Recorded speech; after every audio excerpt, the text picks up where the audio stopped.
Di daerah Sumatera Selatan, di wilayah Pasemah Lahat dan sekitarnya, ada sebuah cerita legenda yang sangat terkenal tentang seorang pendekar bernama Serunting Sakti. Ia lebih dikenal dengan julukan si pahit lidah. Konon Serunting Sakti adalah anak dari seorang putri cantik jelita bernama Putri Ratu Agung, dan seorang pangeran dari Kayangan bernama Pangeran Katub. Serunting memiliki seorang adik ipar bernama Arya Tebing.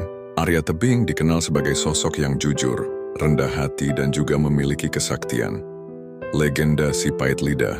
Suatu ketika, Serunting dan Arya Tebing sama-sama menanam padi di ladang mereka masing-masing. Keanehan terjadi. Padi milik Arya Tebing tumbuh subur dan mengeluarkan bulir padi yang berisi emas, sementara padi milik Serunting hanya berisi gabah kosong. Merasa tidak adil, Serunting pun bertanya kepada ibunya mengapa hal itu bisa terjadi. Ibunya menjelaskan bahwa Arya Tebing memiliki kesaktian yang berbeda karena ada tanda khusus di tubuhnya. Serunting pun merasa sangat iri dengan kesaktian Arya Tebing. Ia bertekad untuk menjadi lebih sakti dari adik iparnya.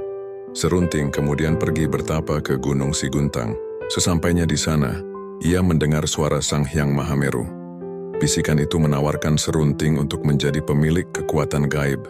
Dengan syarat ia harus bertapa di bawah pohon bambu, sampai daun-daun bambu itu menyelimuti seluruh tubuh Serunting. Ia pun setuju. Segala hal duniawi juga dilupakan olehnya. Di sana ia kembali bertapa dengan sangat gigih dan melakukan segala cara untuk mendapatkan kesaktian. Bahkan, ia rela menahan rasa lapar dan haus, serta menahan sakit akibat gigitan serangga dan binatang buas. Berkat ketekunannya yang luar biasa, Serunting akhirnya mendapatkan kesaktian yang sangat dahsyat. Dari pertapaannya ia menerima anugerah lidah sakti. Apapun yang keluar dari mulutnya, baik itu ucapan, kutukan, atau bahkan restu, akan segera menjadi kenyataan. Setelah mendapatkan kesaktian itu, Serunting Sakti kembali ke kampung halamannya. Ia mulai menggunakan kesaktiannya, terkadang untuk hal baik, namun tak jarang juga untuk hal yang kurang bijaksana. Ia sering mengutuk benda-benda atau bahkan manusia. Tumbuhan tebu di sekitar Serunting menjadi percobaan pertamanya. Ketika ia berucap kepada tumbuhan agar berubah menjadi batu, tumbuhan itu benar-benar berubah menjadi batu. Meski begitu, Sang Hyang Mahameru mengingatkan Serunting untuk menggunakan kesaktiannya itu secara bijak. Atas teguran itu, Serunting menggunakan kekuatannya dengan baik.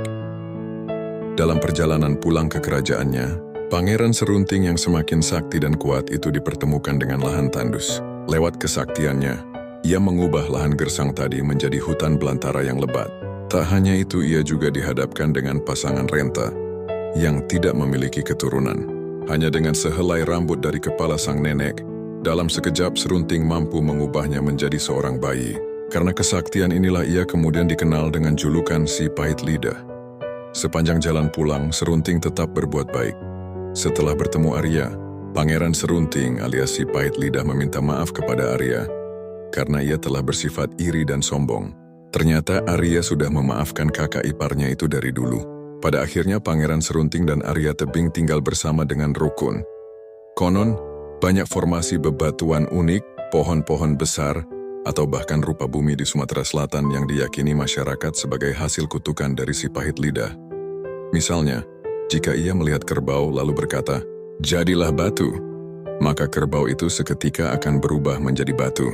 Salah satu contoh yang paling terkenal adalah batu gajah di Lahat, yang dipercaya sebagai seekor gajah yang dikutuk menjadi batu.